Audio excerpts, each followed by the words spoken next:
Gun foes in America have discovered a new danger to you and your family. Yes, muzzle loaders, just like the ones they used at the Battle of Bunker Hill.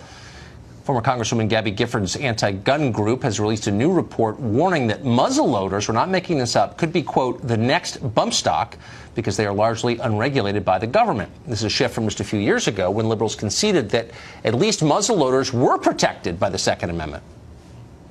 Republicans like to pretend that their interpretations of the Constitution are based on the original intent of the words. They insist that what matters is what the authors of those words had in mind. They think of themselves as mind readers of the Founding Fathers. Well, this is what they had in mind when they wrote the Second Amendment, a single-shot firearm that takes a bit of work to reload. Jumaane Williams is a city councilman in New York, possibly the next mayor of that city in 4 years. Who knows? He joins us tonight. Mr. Councilman, thanks a lot for coming on. Thanks for having me. Thanks for the plug. What's so amazing to me is typically when you have a lobby in Washington on a subject, lobbying for agriculture, for example, they know a lot about farming. It's only the anti-gun lobby, the gun control people, who literally know nothing about the product they're trying to ban. What could possibly be the justification for banning muzzle loaders?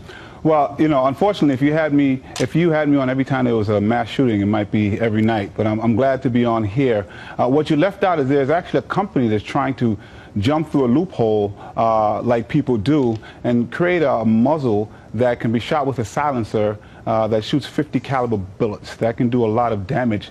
Let's say the DC sniper wanted to do something. All we need is one bullet to kill someone. And what we're doing now is actually trying to have a conversation before, because every time we bring it up right after a shooting, you always say now is not the time. And what I come to believe is that we just don't want to have the conversation at all. So how many crimes do you think in the last, I don't know, 100 years have been committed with muzzle loaders? Well, once this new muzzle is created, we just don't know.